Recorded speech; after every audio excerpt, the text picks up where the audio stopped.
السلام علیکم ورحمۃ اللہ وبرکاتہ۔ کیا حال ہے سب کا؟ الحمدللہ۔ پیج 790 سے نحمده ونصلی علی رسولہ الکریم، اما بعد فاعوذ باللہ من الشیطان الرجیم، بسم اللہ الرحمن الرحیم، رب اشرح لی صدری ویسر لی امری واحلل عقدۃ من لسانی یفقہوا قولی۔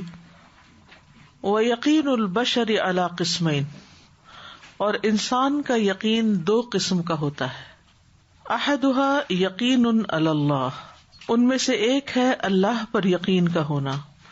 وہذا یقین المؤمنین، اور یہ مومنوں کا یقین ہوتا ہے۔ وہذا الیقین یولد الطاعۃ والمحبۃ للہ ورسولہ صلی اللہ علیہ وسلم، اور یہ یقین اطاعت اور محبت پیدا کرتا ہے اللہ اور اس کے رسول صلی اللہ علیہ وسلم کے لیے۔ والاقبال علی اللہ، اور اللہ کی طرف متوجہ ہونا۔ والتوجہ الیہ فی جمیع الاحوال، اور تمام طرح کے حالات میں اسی کی طرف رغبت کرنا، توجہ کرنا۔ یعنی جب انسان کو اللہ سبحانہ تعالیٰ پر یقین ہوتا ہے تو وہ ہر معاملے میں اللہ سبحانہ تعالیٰ کی طرف رجوع کرتا ہے۔ الثانی یقین علی الاسباب والاشیاء، اسباب اور اشیاء پر یقین ہونا۔ وہذا یقین الکفار، اور یہ کفار کا یقین ہوتا ہے۔ وہذا الیقین یولد عند الانسان الاعتماد علی الاسباب، اور یہ یقین انسان کو اسباب پر اعتماد دیتا ہے یا اس کے اندر پیدا کرتا ہے۔ والدعوۃ الی الاسباب، اور اسباب کی طرف دعوت دیتا ہے۔ والتوجہ الیہا فی جمیع الاحوال، اور انہی کی طرف توجہ کرنا ہر طرح کے حالات میں، یعنی ہر موقع پر وہ اسباب ہی کو تلاش کرتا ہے، اللہ کی طرف دھیان نہیں ہوتا۔ وبسبب ھذا الیقین، اور اس یقین کی وجہ سے یا اس یقین کے سبب سے یغفل الانسان عن مراد اللہ منہ، انسان غافل ہو جاتا ہے اللہ کے ارادے سے جو اس سے ہو، یعنی اللہ کا ہمارے بارے میں کیا ارادہ ہے، اس سے انسان غافل ہو جاتا ہے، غفلت برتتا ہے۔ وعن مرادہ من اللہ، اور وہ اللہ سے کیا چاہتا ہے، یعنی انسان اللہ سے کیا ارادہ رکھتا ہے۔ وَيَشْغُلُ بِدُنْيَاهُ عَنْ آخِرَتِهِ، اور اپنی آخرت کو چھوڑ کر دنیا میں مشغول ہو جاتا ہے۔ فَيَشْقَى فِي دُنْيَاهُ، تو وہ اپنی دنیا میں بدبخت ہوتا ہے۔ وَيَخْسِرُ آخِرَتَهُ، اور اپنی آخرت کا بھی نقصان کر بیٹھتا ہے۔ وَالْيَقِينُ عَلَى شَيْءٍ، اور کسی چیز پر یقین ہونا، يَجْعَلُ الْإِنسَانَ يَتَوَجَّهُ إِلَيْهِ، وہ انسان کو اسی کی طرف متوجہ کرتا ہے۔ یعنی جب کسی انسان پر یا کسی دوا پر یا کسی چیز پر یقین ہوتا ہے تو انسان بار بار اسی کی طرف توجہ کرتا چلا جاتا ہے۔ وَيَعْتَمِدُ عَلَيْهِ، اور اس پر ہی اعتماد کرتا ہے۔ سَوَاءً كَانَ مَالًا، خواہ وہ مال ہو، او جاہن یا جاہ ہو، او علمًا یا علم ہو، او قوتًا یا قوت ہو، او طعامًا یا کوئی کھانا ہو، او صنمًا یا کوئی بت ہو، او دواءً یا کوئی دوا ہو۔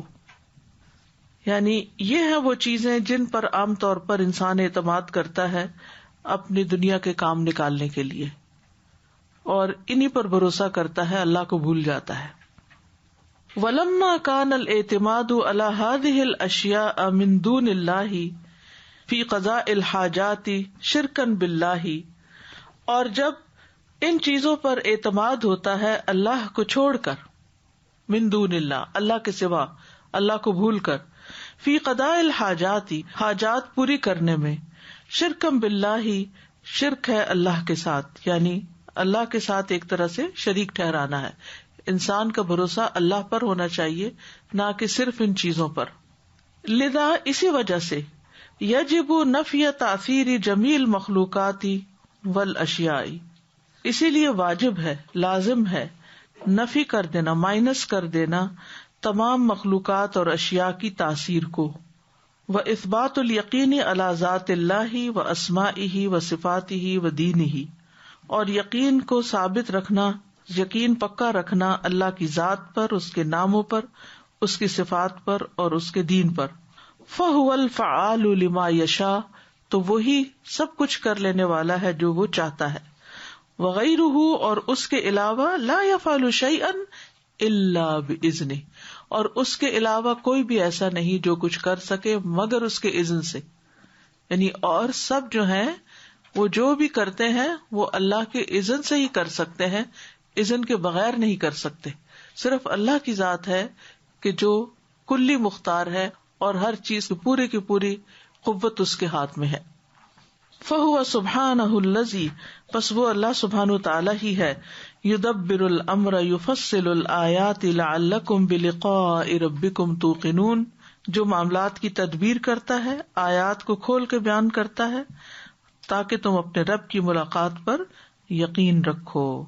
یعنی اللہ سبحانہ تعالیٰ کی جو بھی آیات ہیں چاہے وہ کونی ہے یا شرعی ہیں, ان کو اللہ تعالیٰ بار بار انسانوں کے سامنے لاتا ہے تاکہ انسانوں کو رب کے وجود کا یقین ہو اور پھر ایک دن اس سے ملاقات کا. اعوذ باللہ من الشیطان الرجیم یدبر الامر یفصل الآیات لعلکم بلقاء ربکم توقنون. ولہذا لا ينتفع بالقرآن حقا الا من نفى تأثیر هذه الاشیاء النفی الکامل. ولہذا اسی وجہ سے لا ينتفع نہیں فائدہ اٹھاتا بالقرآن قرآن سے حقا جیسا کہ حق ہے فائدہ اٹھانے کا, الا مگر وہی جو من نفى جس نے نفی کر دی, تأثیر هذه الاشیاء ان چیزوں کی تاثیر کی, النفی الکامل مکمل نفی, وجاء عنده الیقین علی اللہ وحدہ اور اس کو اللہ وحدہ پر ہی پورا یقین آ گیا, وتکل علیہ وحدہ اور وہ اکیلے اسی پر ہی توکل کرتا ہے, وفوض الامور کلھا الی اللہ وحدہ اور وہ ایک اکیلے اللہ ہی کے سپرد کر دیتا ہے سارے کاموں کو. کما قال سبحانہ جیسا کہ اللہ تعالیٰ فرماتے ہیں, ھذا بصائر للناس وھدی ورحمۃ لقوم یوقنون یہ بصیرت کی روشنیاں ہیں یا بصیرتیں ہیں لوگوں کے لیے اور ہدایت اور رحمت اس قوم کے لیے جو یقین کرتی ہو. ھذا بصائر للناس وھدی ورحمۃ لقوم یوقنون. کیا بات سمجھ میں آئی کہ مکمل یقین اللہ کی ذات پر ہونا چاہیے. انسانوں سے, چیزوں سے, مال سے, دوا سے وغیرہ وغیرہ سے جو فائدہ حاصل ہوتا ہے یہ صرف اس وقت ہوتا ہے جب اللہ کا اذن ہوتا ہے, ورنہ آگ بھی اللہ کے اذن کے بغیر جلا نہیں سکتی, آگ بھی ٹھنڈی ہو جاتی ہے. پانی ڈبو نہیں سکتا موسیٰ اور ان کی قوم کو جب تک اللہ کا اذن نہ ہو, اور جب اللہ کا اذن ہوتا ہے تو وہی پانی فرعون کو غرق کر دیتا ہے. تو اس لیے یہ یقین ہونا چاہیے کہ کوئی چیز نہ فائدہ دے سکتی ہے نہ نقصان دے سکتی ہے مگر اللہ کا اذن ہوگا تو تبھی ہوگا. یعنی مکمل بھروسہ ہمارا اشیاء پر نہیں ہونا چاہیے, اشیاء کے خالق پر ہونا چاہیے جس کا ان سب پر حکم چلتا ہے, جو ان کی تدبیر کرتا ہے. السلام علیکم ورحمۃ اللہ وبرکاتہ. استاذہ کل ہی کوئی خاتون بتا رہی تھی کہ جب ان کی امی کی شادی ہوئی تو وہ پریگنٹ نہیں ہو رہی تھی, تو وہ ہر ڈاکٹر کے پاس, حکیم کے پاس, جیسے سسرال والوں کو پریشانی لگ جاتی وہ لے کر جا رہے تھے, اور ڈاکٹر نے کہہ دیا کہ یہ کبھی بھی ماں نہیں بن سکیں گی, یعنی ان میں صلاحیت نہیں. تو ان کے ابو نے کہا کہ آپ دو چیزوں کو نہ چھوڑنا, اللہ اور مصلی, اللہ کو یاد رکھنا اور اللہ کی عبادت کرتی رہنا. اور وہ کہتی ہیں کہ پھر امی کے 4 بچے ہوئے, 2 بیٹے اور 2 بیٹیاں الحمدللہ. اور اسی ڈاکٹر کے پاس وہ گئے اور انہوں نے کہا کہ الحمدللہ کہ اللہ سبحانہ وتعالیٰ نے ہم کو نوازا, لیکن انسانوں نے تو ان کو کہہ دیا تھا کہ نہیں ہو سکتا. جب ایسا یقین آتا ہے نا تو انسان نہ مایوس ہوتا ہے نہ بہت پریشان ہوتا ہے. تھوڑی بہت پریشانی تو کسی بھی بری خبر کو سن کے ہوتی, لیکن جب انسان یہ سمجھتا ہے کہ میرے ساتھ اللہ ہے تو پھر وہ طاقتور ہو جاتا ہے, چاہے بظاہر اسباب کے اعتبار سے وہ کتنا ہی کمزور کیوں نہ ہو. When a calamity strikes or we are in trouble, we just forget at that time that this trouble has started and now what am I going to do? I have to go. And we seek, help from other than Allah subhanahu wa ta'ala. What we forget is that He is the one who has given it for us to try us, and He is the one who is going to remove it. So this is the one point that we just miss at that time. اور اگر یہ بات یاد رہ جائے نا تو پھر جیسے ایمان والوں نے کہا تھا حسبنا اللہ و نعم الوکیل، جیسے ابراہیم علیہ السلام نے کہا تھا حسبی اللہ، اسی طرح اس وقت انسان کی زبان پہ سب سے پہلی بات یہ آئے گی کہ اللہ ہے نا، اللہ تعالیٰ کافی ہے مجھے. السلام علیکم. وعلیکم السلام. جب انسان یہ سوچ لیتا ہے کہ میں عبد الرحمن ہوں، اللہ کا بندہ ہوں اور غلام ہوں اور آلریڈی سولڈ ہوں، اللہ کے پاس آلریڈی دے چکا ہوں، سرنڈر کر چکا ہوں، تب چاہے کچھ بھی ہو جائے آپ کے ساتھ تو پھر آپ کو ایسا لگتا ہے کہ یہ سب کچھ میرے اللہ نے میرے لیے لکھا ہے، سب کچھ پلان کیا ہوا ہے اور اللہ ہی اسے ٹھیک کرے گا. تو وہ غم اور وہ تکلیف کم ہو جاتی ہے جب آپ اپنے آپ کو کچھ نہیں سمجھتے. بالکل. اور اسباب بھی اللہ پیدا کرتا ہے اور وہ اسباب کے بغیر بھی سب کچھ کر سکتا ہے، یعنی اس کے لیے اسباب کوئی معنی نہیں رکھتے، یہ ہمارے لیے ایک بہانہ ہوتے ہیں. وہ تو اسباب کے بغیر بھی سب کچھ کر دیتا ہے. انما امرہ اذا اراد شیئا ان یقول له کن فیکون. I was thinking about how important it is to develop this conviction in these days. There's a lot of hate atmosphere towards Muslims in this land especially. So a lot of people are scared to practice their religion or look visibly Muslim because of that. And just yesterday I was having a conversation with someone and we were talking about how like sometimes the shaitan does strike us too. Like you're like, oh, what if this person is, you're driving and someone's honking, or what if they're honking at me because I'm Muslim? But we need to like remember that no one can harm us if Allah doesn't will so. And He has created, as asbab, He has created good people in the world too who are still nice to Muslims even. Ustaza, there was an uncle of mine, he was suffering from an advanced stage of muscular dystrophy. Basically, over a period of time, every muscle in your body dies and you're just sitting lifeless on a chair, and the last stage of it is you can only bat the eyelid. He suffered with that disease and every year his disease progressed. He eventually passed away. But what he never gave up was the yaqeen on Allah subhanahu wa ta'ala. Every time I would visit him, one day he's not able to move his neck, then he could not stand, then he is bedridden. But what never went away from his face was the smile. And I would look at him and I would cry, what is happening with you? And he's like, so what? It's just a disease. It's just a disease. It's an incurable disease. And only 2 months ago I read in a medical journal that the name of this disease is myotonia. The cure of it has finally been discovered 2 months ago. But to him, his faith was unshakable. He said, it's from Allah. And he would smile. فَمَنْ آمَنَ بِاللَّهِ وَحْدَهُ وَسَلَّمَ نَفْسَهُ لِلَّهِ وَحْدَهُ وَتَوَكَّلَ عَلَى اللَّهِ وَحْدَهُ وَصَبَرَ عَلَى ذَلِكَ نَصَرَهُ اللَّهُ.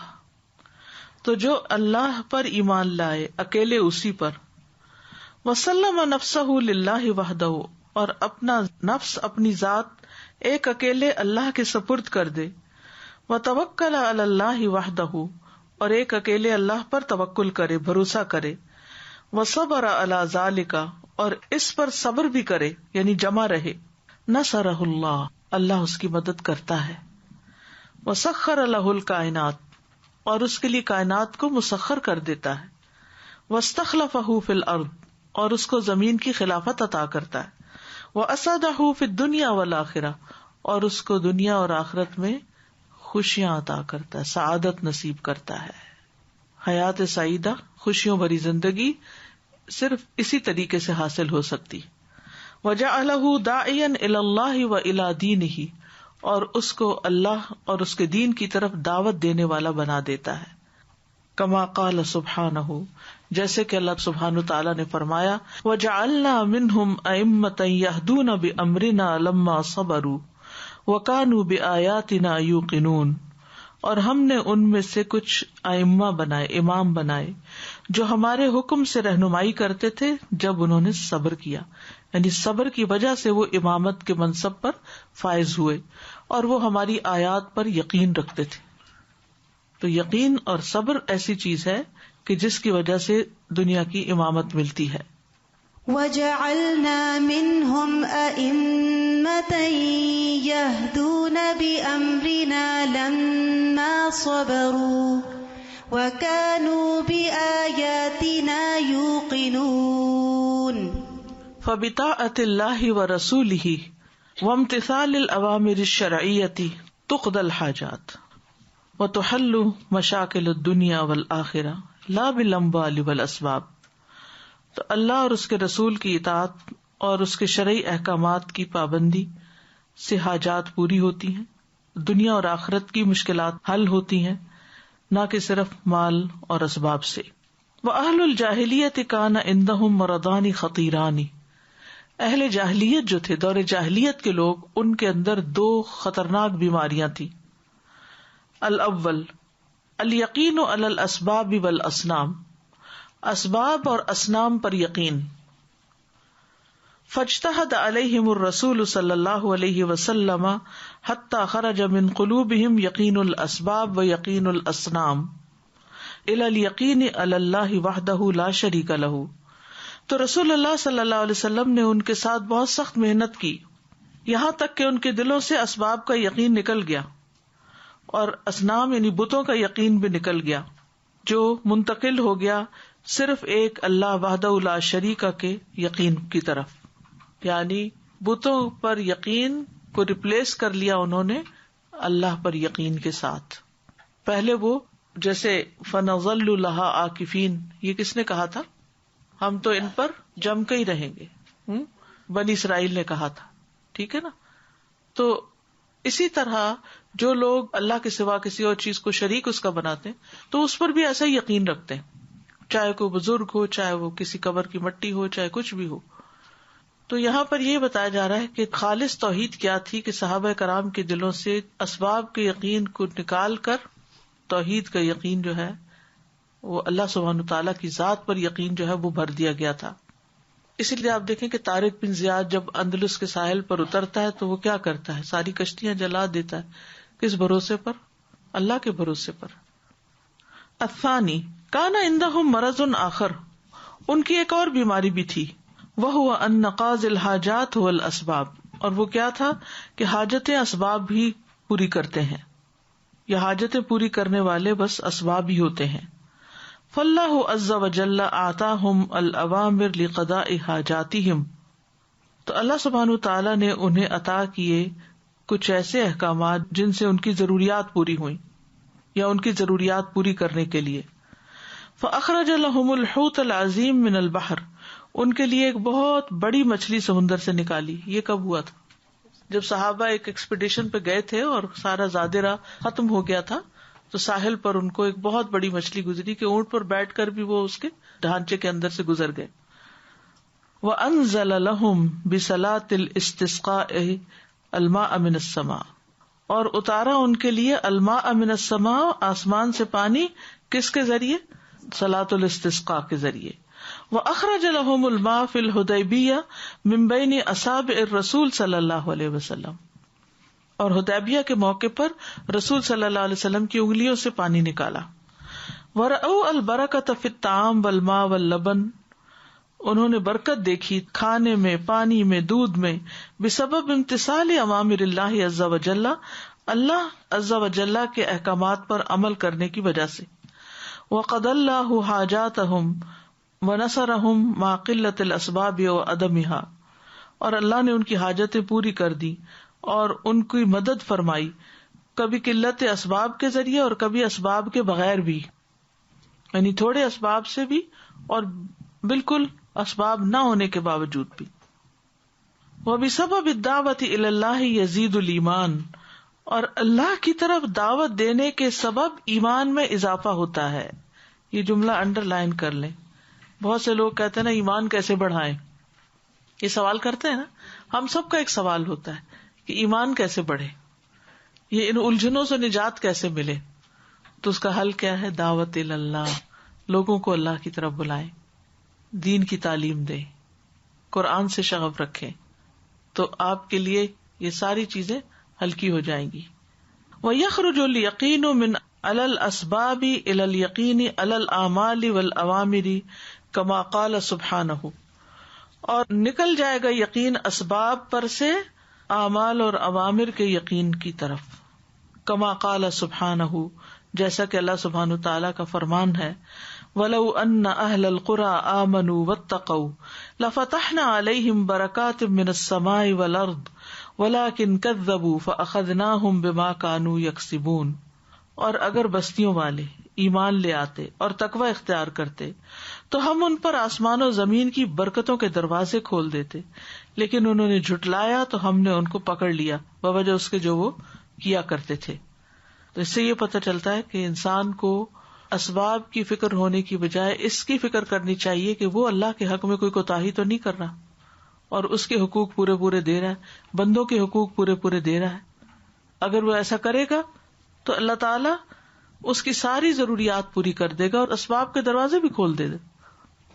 جیسے ایک جنگ کے موقع پر کسی کے پاس آلار نے یہ کہا تھا نا کہ میں دشمن سے نہیں ڈرتا، اپنے گناہوں سے ڈرتا ہوں، کیونکہ دشمن کچھ نہیں بگاڑ سکتا اگر میرا تعلق اللہ کے ساتھ مضبوط ہے.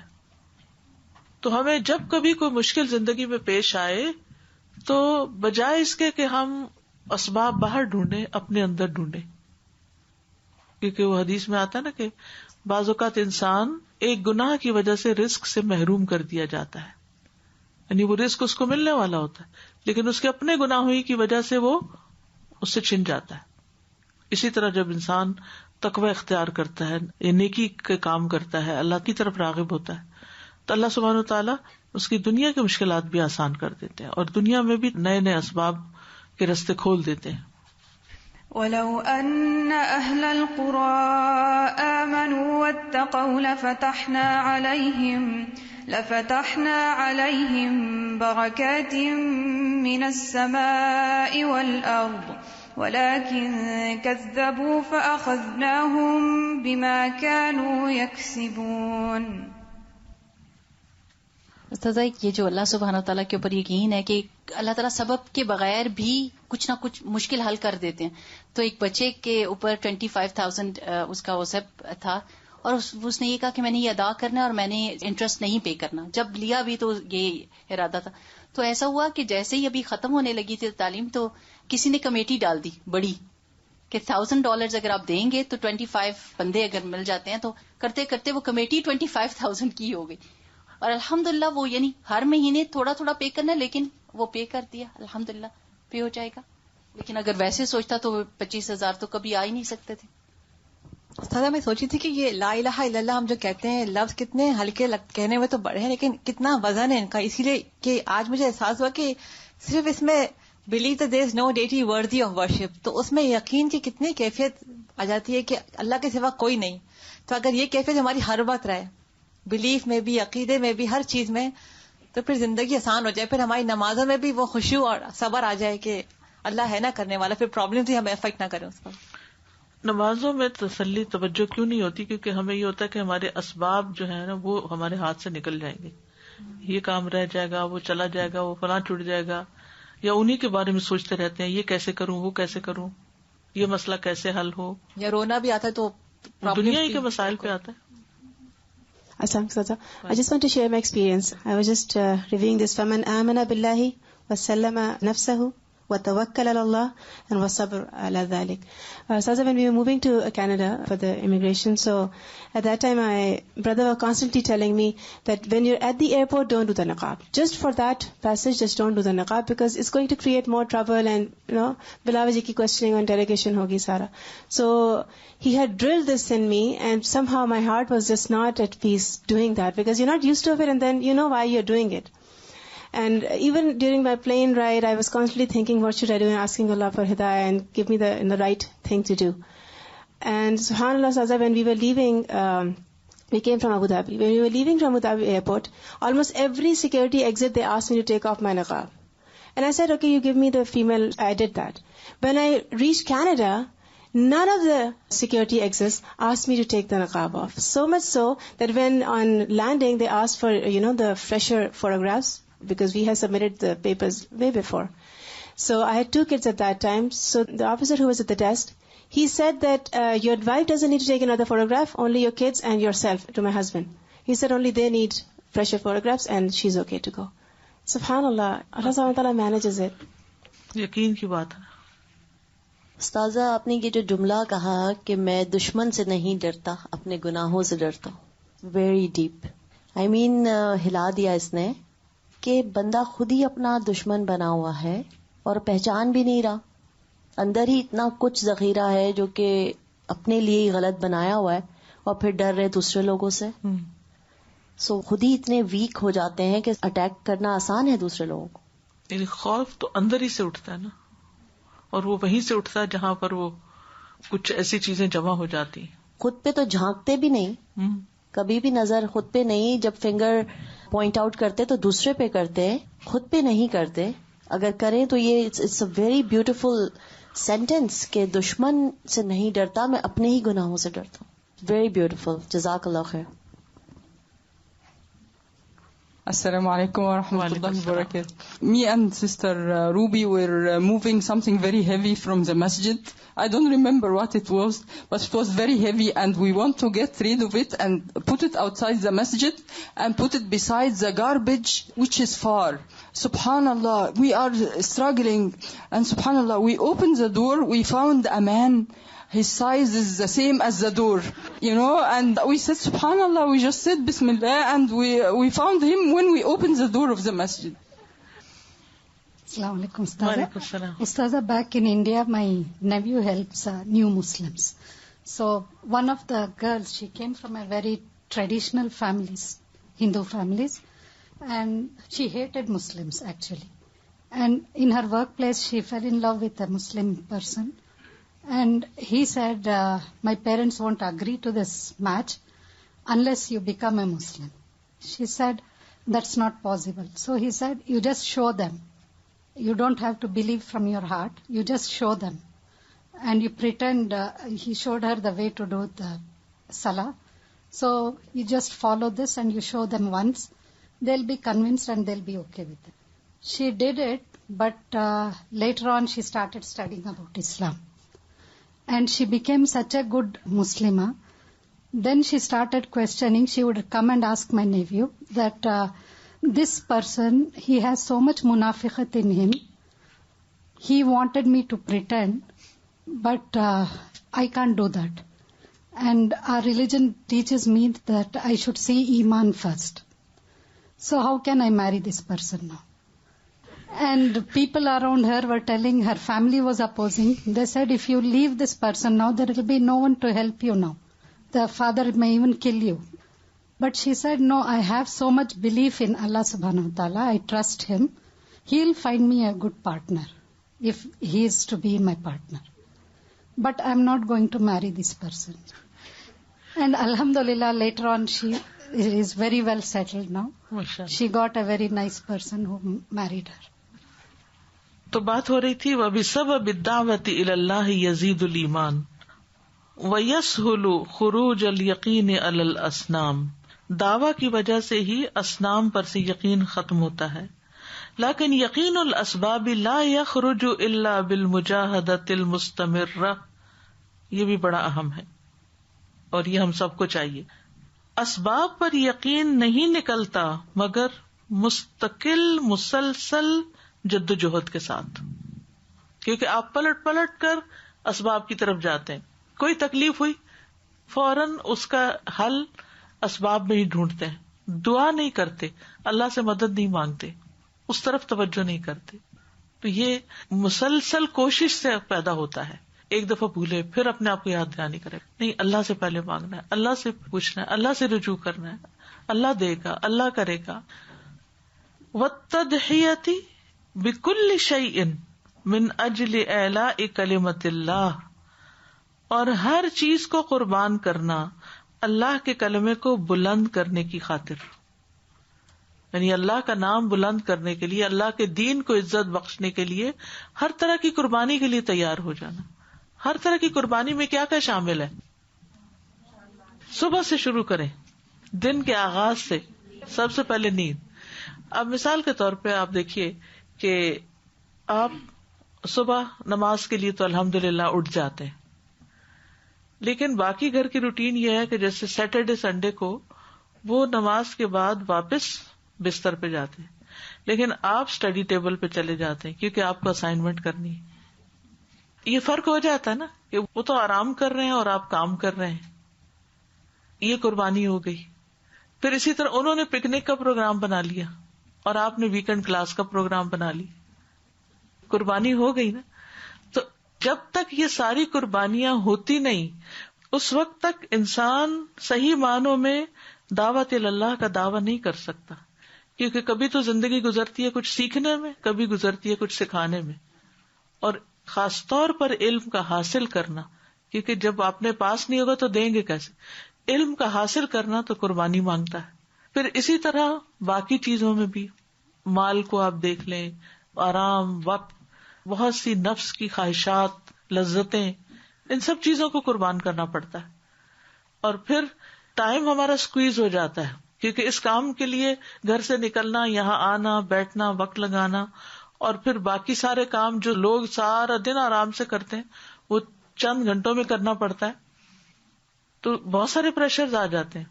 پھر اس کے اوپر مزید لوگوں کی باتیں، عزت کی قربانی بھی کرنی پڑتی ہے، انا کی کرنی پڑتی ہے، ڈانٹ ڈپٹ سننی پڑتی ہے. تو اس کو مجاہدہ کہتے ہیں، یعنی دو طرفہ کوششیں، ڈبل ایفرٹ. یوں سمجھے ڈبل ایفرٹ. مجاہدہ با مفعلہ ہے نا، تو یعنی کہ مسلسل کوشش. جہاں دوسرے لوگ، عام لوگ جو دین پر عمل کر رہے ہیں وہ بھی اچھے لوگ ہیں، وہ بھی نیک لوگ ہیں، لیکن وہ صرف اپنی ذاتی عبادات تک ہی کر رہے ہیں. جو ہی آپ اس چیز کے لیے سوچتے بھی ہیں کہ میں نے کسی اور کو بینیفٹ کرنا ہے تو فوراً آپ کو سیکھنا پڑتا ہے. ایون اگر ایک لیکچر بھی دینا ہے تو اس کے لیے آپ کو پریپیئر کرنا پڑتا ہے، اس کے لیے بھی آپ کا ٹائم چلا جاتا ہے. یا آپ کو کوئی پروجیکٹ کرنا ہے، یا آپ کو کوئی ایونٹ کو پلان کرنے کے لیے ایک بڑے پیمانے، مجاہدہ کا مطلب بڑے پیمانے پر بھی کوشش ہوتی ہے. ایک یہ ہے کوشش کہ آپ اپنے بستر میں گھس کے قرآن کھول لیں اور تلاوت کرتے رہیں، یہ بھی بڑی اچھی بات ہے، عبادت کر رہے ہیں آپ یہ بھی، لیکن یہ مجاہدہ نہیں ہے.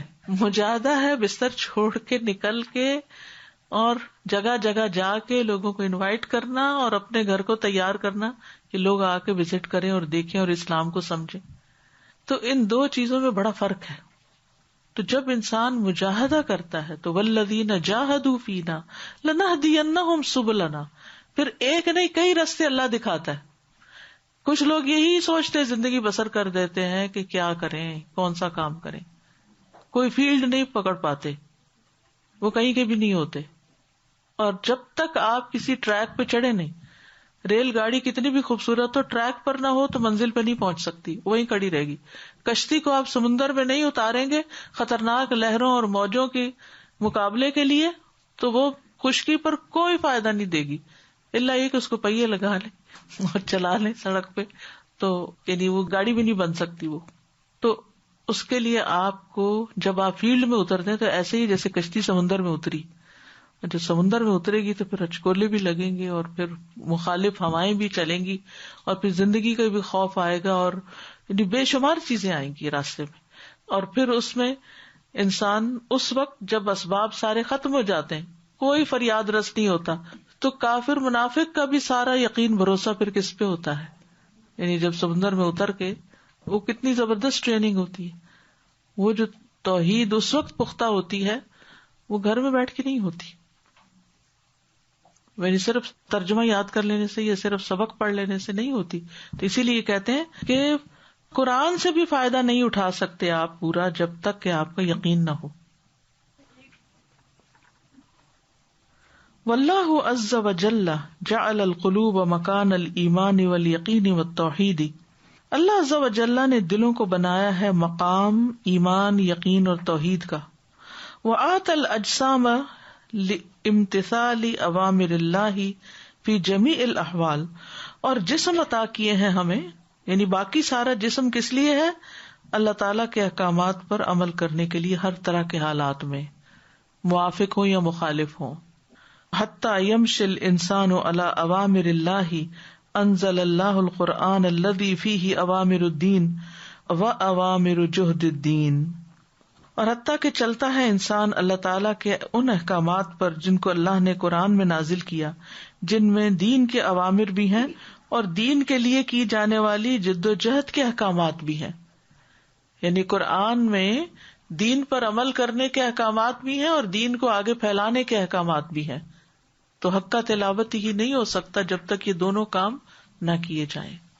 وَلِكَيْ يَمْشِ الْمُسْلِمُ علی اوامر اللہ ویؤدیہا علی ما یحب اللہ ارسل اللہ رسولہ محمدا صلی اللہ علیہ وسلم قدوۃ للناس کما قال سبحانہ لقد کان لکم فی رسول اللہ اسوۃ حسنہ لمن کان یرجو اللہ والیوم الآخر وذکر اللہ کثیرا، تاکہ مسلمان اللہ کے احکامات پر چلے اور ان کو ادا کرے اس طریقے پر جس سے اللہ محبت رکھتا ہے، جس کو اللہ پسند کرتا ہے، جس کے مطابق اللہ نے اپنے رسول محمد صلی اللہ علیہ وسلم کو بھیجا لوگوں کے لیے ایک نمونہ بنا کر، جیسا کہ اللہ تعالیٰ نے فرمایا البتہ تحقیق تمہارے لیے رسول اللہ کی ذات میں اسوہ حسنہ ہے، ہر اس شخص کے لیے جو اللہ اور یوم آخرت کی امید رکھتا ہو اور اللہ کا بہت زیادہ ذکر کرتا ہو، وذکر اللہ کثیرا، کثرت سے اللہ کا ذکر کرتا ہو۔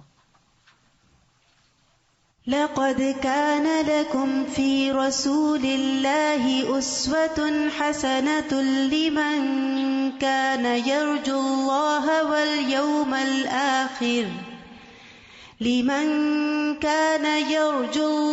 واليوم الآخر وذكر الله كثيرا۔ استاذہ میں اس آیت کو سوچ رہی تھی کہ how it is that sometimes we read Quran but we believe in parts of it. Now this is all connected so beautifully, but we just hope for Allah, our amaniya, and we hope for getting good. Allah says have hope, or the one who has hope, and then we say okay fine, and next time we say just okay yawm al-akhirah, we believe in yawm al-akhirah, and then zakara Allahu kaseera. So we think that when we read or when we do tasbih, that's zakar of Allah. But if you look deeper, it is all so connected, and you cannot do one without the other. So that's when you really know that what you're supposed to do and what you're ordered to do. وَإِذَا كَانَ يَقِينُ الْمُسْلِمِ عَلَى رَبِّهِ قَوِيًّا، پھر اگر مسلمان کا اپنے رب پر قوی یقین ہوتا ہے، پکا یقین ہوتا ہے، فَلَنْ يَقِفَ لَهُ شَيْءٌ، تو اس کے لیے کوئی چیز رکتی نہیں، لِأَنَّ اللَّهَ مَعَهُ، کیونکہ اللہ اس کے ساتھ ہے۔ وَإِذَا كَانَ اللَّهُ مَعَهُ، اور جب اللہ اس کے ساتھ ہے، فَمَنْ ذَا يَقِفُ لَهُ، تو کون ہے جو اس کے آگے رکے، وَمَنْ ذَا يَسْتَهِينُ بِهِ، اور کون ہے جو اسے ہلکا کرے یا ذلیل کرے، اس کی اہانت کرے۔ وَإِذَا نَزَعَنَا مِنْ قُلُوبِنَا الْيَقِينَ عَلَى الْمَخْلُوقَاتِ سَلَبَ اللَّهُ قُوَّتَهَا وَسَخَّرَهَا لَنَا، اور جب ہم مخلوقات پر یقین کو اپنے دلوں سے نکالتے ہیں، اذا نزعنا سلب اللہ، تو سلب کر لیتا ہے اللہ تعالیٰ قوتها، ان کی قوت کو، وسخرها لنا، اور ان کو ہمارے لیے مسخر کر دیتا ہے، یعنی پھر وہ ہمارے پر غالب نہیں آ پاتے۔ فماذا قال اصحاب موسیٰ، موسیٰ کے ساتھیوں نے کیا کہا تھا، وماذا قال موسیٰ وقومہ، اور موسیٰ اور ان کی قوم نے کیا کہا تھا علیہ السلام، حین رأوا البحر وفرعون وقومہ، جب انہوں نے سمندر کو دیکھا اور فرعون کو دیکھا اور اس کے لشکروں کو دیکھا، فلما تراءى الجمعان قال اصحاب موسیٰ انا لمدرکون، پھر جب دونوں جماعتیں آمنے سامنے ہوئیں تو موسیٰ علیہ السلام کے ساتھی کہنے لگے اب تو ہم پکڑے جائیں گے، انا لمدرکون، بے شک ہم البتہ پا لیے جانے والے ہیں۔ قال کلا، کہا ہرگز نہیں، ان معی ربی سیہدین، بے شک میرے ساتھ میرا رب ہے جو ضرور میری رہنمائی کرے گا۔ اب یہ دونوں کا فرق پتہ چل گیا آپ کو، بنی اسرائیل کے ایمان کا بھی اور موسیٰ علیہ السلام کے ایمان کا بھی۔ کسی بھی خاص واقعے پر لوگوں کے ریئیکشن سے پتہ چلتا ہے کہ ان کے اندر کیا ہے، وہ کیا سوچتے ہیں، وہ کیا کرتے ہیں، وہ چیزوں کو کیسے دیکھتے ہیں۔ فلما تراءى الجمعان قال أصحاب موسى إنا لمدركون قال كلا إن معي ربي سيهدين۔ استاذہ یہ جو آپ نے مثال دی ہے نا کہ سمندر میں کشتی کے جانے کی، ایک دفعہ اگر دین میں بندہ لگ جائے تو پھر ڈر اور خوف اللہ سبحانہ تعالیٰ کا ہی ہوتا ہے، پھر انسان ڈرتا نہیں ہے، اس کو ایکسپیکٹ کر رہا ہوتا ہے کہ سمندر میں موجیں ہیں, طوفان ہے, سب کچھ ہے. اسی طرح زندگی میں بھی یہ چیزیں آتی رہے. تو ایک وہ کسی سے, وہ جو سیلر تھا اس سے لوگ ساتھ اس کے سفر کر رہے تھے, تو ان سے پوچھتے ہیں تمہیں سمندر سے ڈر نہیں لگتا؟ اس نے کہا نہیں. انہوں نے کہا تمہارا باپ کیسے فوت ہوا تھا؟ انہوں نے کہا سمندر کے بیچ میں ڈوب کے. انہوں نے کہا تمہارا دادا کیسے فوت ہوا تھا؟ انہوں نے کہا سمندر میں ڈوب کے. تو وہ بندے کہتے تمہیں سمندر سے ڈر نہیں لگتا؟ اس نے کہا نہیں. پوچھنے لگا مسافر سے تمہارے ابو کیسے فوت ہوئے تھے؟ اس نے کہا بستر پہ. انہوں نے کہا تمہارے دادا کیسے فوت ہوئے؟ تو انہوں نے کہا بستر پہ. انہوں نے کہا تمہیں بستر سے ڈر نہیں لگتا؟ یعنی جب ایک دفعہ بندہ کدھر چلا جائے تو پھر ڈر اور خوف ختم ہو. بالکل. I was also thinking that du'as are a good way to see what you're really attached to. So when Musa alayhi salam, I was thinking about his example, like when he escaped and he went to Madian, the first thing he did is that he didn't ask, when he was sitting under the tree, he didn't ask for food or for shelter or any of the means. What he asked for was, I don't remember the exact dua, but for help or for whatever Allah had better for him. And the same way the people of the cave, when they escaped from the religious persecution, they asked for Allah's mercy. So what we ask for really shows us what we're seeking. And when you identify what you're attached to, then like we learned in Hadith, Abu Talha, he was really attached to his garden. And the minute that he heard that sacrificing and giving sadaqah is how you get closer to Allah, he immediately gave his garden because he recognized that he was attached to it. It's not that the attachment itself is wrong. It's a natural thing. But it's identifying that, okay, I'm attached to this thing and now I give it for the sake of Allah. Including getting out of your comfort zone and not doing things based on convenience. Because when you do things based on convenience, you're really just worshipping yourself. I was just thinking that, subhanAllah, we have so many opportunities to actually do a lot in these countries. That once we really set our mind, set our goal, subhanAllah, Allah has given us so many opportunities. And if you have the intention, the opportunities keep coming. You just have to recognize them and just jump in, subhanAllah, and He helps you. فَلَمَّا سَلَبَ مُوسَى الْيَقِينَ عَلَى الْمَاءِ وَالْعَدُوِّ وَتَوَكَّلَ عَلَى اللَّهِ وَحْدَهُ جَاءَتْهُ نُصْرَةُ اللَّهِ فَوْرًا فَلَمَّا سَلَبَ، پھر جب لے لیا، نکال دیا موسیٰ علیہ السلام نے یقین کو پانی پر اور دشمن پر، اور توکل کیا اللہ پر، اکیلے اسی پر، تو ان کے پاس فوراً مدد آ گئی. فَانْفَلَقَ لَهُ الْبَحْرُ، سمندر ان کے لیے پھٹ گیا. فَأَنْجَى اللَّهُ مُوسَى، تو اللہ نے موسیٰ علیہ السلام کو نجات دی. وَمَنْ آمَنَ مَعَهُ، اور جو بھی ان کے ساتھ ایمان لائے. وَأَهْلَكَ عَدُوَّهُ بِهَذَا الْبَحْرِ، اور ہلاک کر دیا اس کے دشمن کو اس سمندر میں. فی آن واحد، ایک ہی لمحے میں.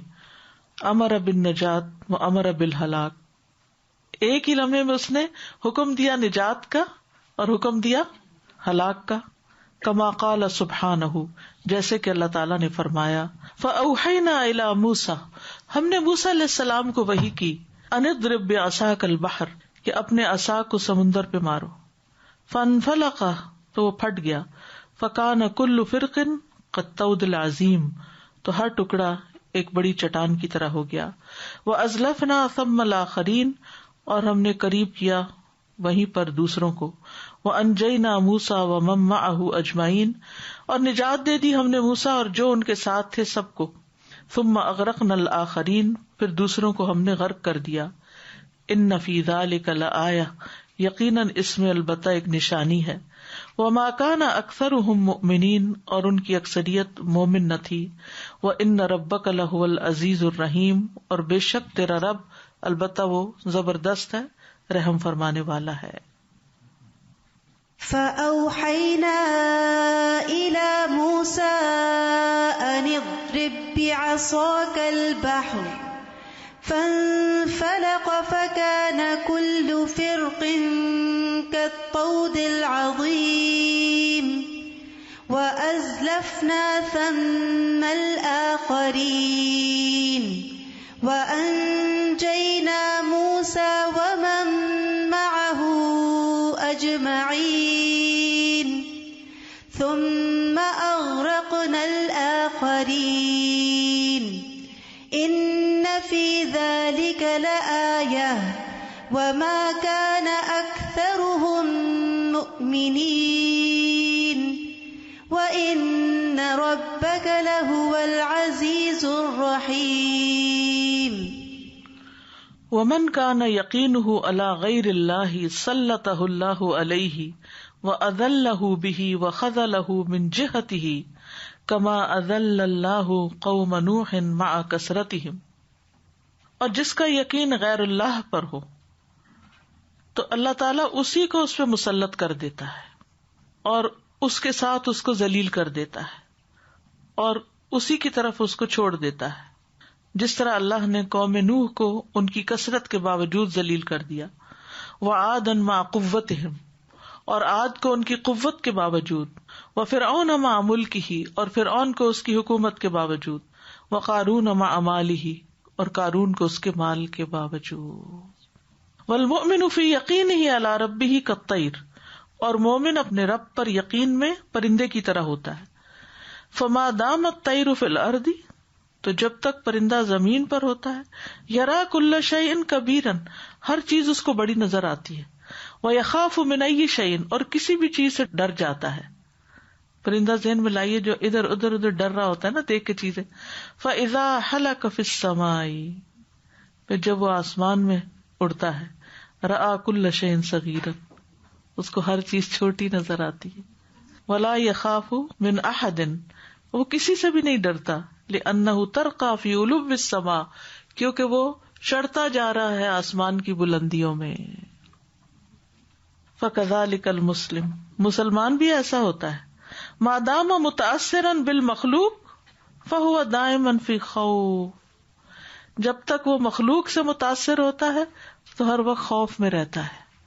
فإذا تعلق باللہ وتوکل علیہ وحدہ سقط من عینہ المخلوق مہما کان، جب اس کا تعلق اللہ پر ہوتا ہے اور اس کا بھروسہ اکیلے اسی پر ہوتا ہے تو اس کی نگاہوں سے مخلوق گر جاتی ہے جیسی بھی وہ ہو۔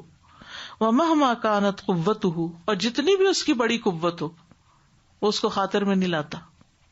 فالمؤمن اذا جاء عنده الیقین، تو مومن کے پاس جب یقین آ جاتا ہے، وعرف حقیقت الایمان، اور وہ ایمان کی حقیقت کو پہچان جاتا ہے، رأى الدنیا ومن فیہا صغیرا، تو دنیا اور جو کچھ اس میں ہے اس کو چھوٹا دیکھتا ہے، حقیرا فانیا، حقیر دیکھتا ہے، فنا ہونے والا دیکھتا ہے، واستغنى بربہ اما سواہ، اور وہ اپنے رب کے ساتھ غنی ہو جاتا ہے اس کے علاوہ ہر چیز کو چھوڑ کر۔ الذی هو خالق کل شیء، وہ جو ہر چیز کا خالق ہے، وہو علی کل شیء قدیر، اور وہ ہر چیز پر قدرت رکھتا ہے، وبیدہ الامر کلہ، اور اسی کے ہاتھ میں سارے کے سارے معاملات ہیں۔ اللہ خالق کل شیء وہو علی کل شیء وکیل، اللہ ہی ہر چیز کا خالق ہے اور وہ ہر چیز پر نگہبان ہے۔ اللہ خالق کل شیء وہو علی کل شیء وکیل۔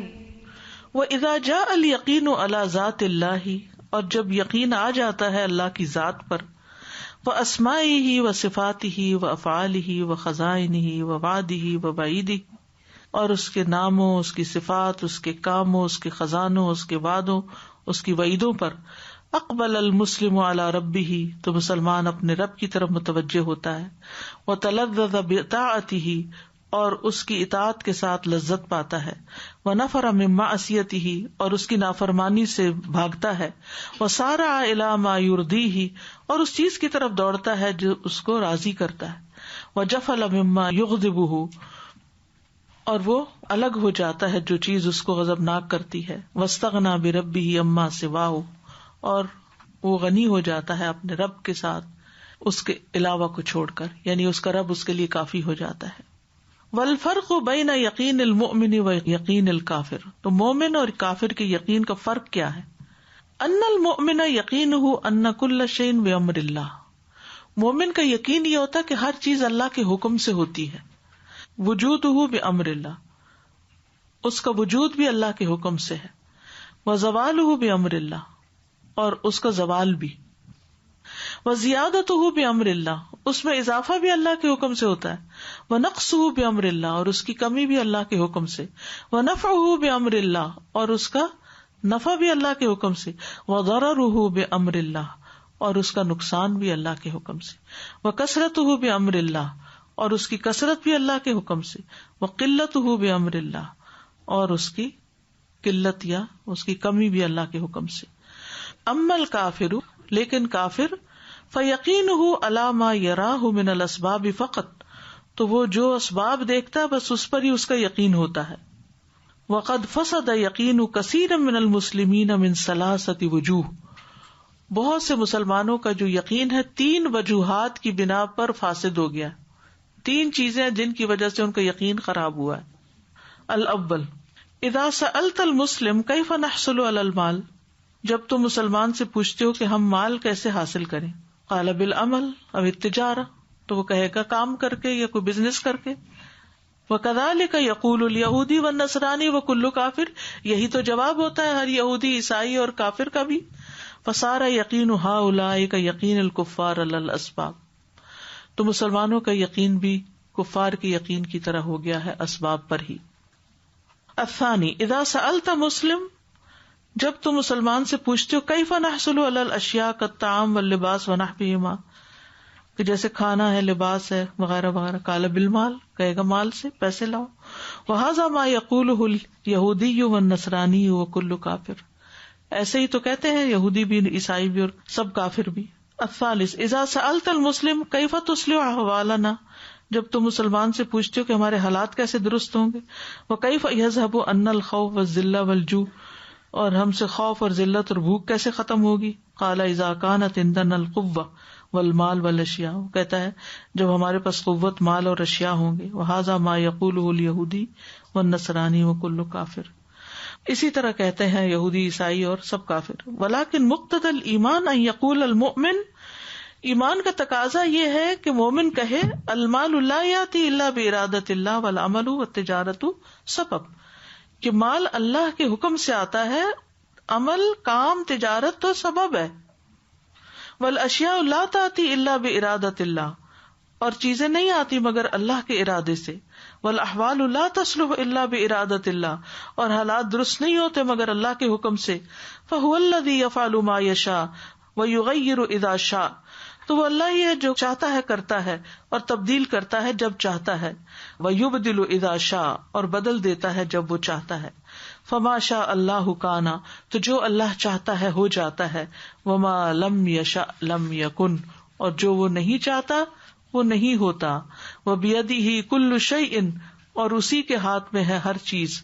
کما قال سبحانہ، جیسے کہ اللہ تعالی کا فرمان ہے، قل اللہم مالک الملک تؤتی الملک من تشاء وتنزع الملک ممن تشاء وتعز من تشاء وتذل من تشاء بیدک الخیر انک علی کل شیء قدیر. کہہ دیجئے اے اللہ جو مالک ہے ملک کا، تو دیتا ہے بادشاہت جس کو تو چاہتا ہے، اور تو چھین لیتا ہے بادشاہت جس سے تو چاہتا ہے، اور تو عزت دیتا ہے جس کو تو چاہتا ہے، اور تو ذلیل کرتا ہے جس کو تو چاہتا ہے. تیرے ہی ہاتھ میں ہے بھلائی، بے شک تو ہر چیز پر قدرت رکھتا ہے. قل اللہم مالک الملک تؤتی الملک من تشاء وتنزع الملک ممن تشاء وتعز من تشاء وتذل من تشاء بیدک الخیر انک علی کل شیء قدیر. فاللہ عز وجل یفعل ما یشاء ویخلق ما یشاء تارۃ بالاسباب وتارۃ بضد الاسباب وتارۃ بدون الاسباب. بس اللہ عز وجل ہی کرتا ہے جو وہ چاہتا ہے، اور پیدا کرتا ہے جو وہ چاہتا ہے، کبھی اسباب کے ساتھ اور کبھی اسباب کے اپوزٹ، اور کبھی کبھی اسباب کے بغیر ہی. وہ جو چاہتا ہے کرتا ہے. وآخر دعوانا الحمد للہ رب العالمین. سبحانک اللہم وبحمدک، اشہد ان لا الہ الا انت، استغفرک واتوب الیک. السلام علیکم ورحمۃ اللہ وبرکاتہ.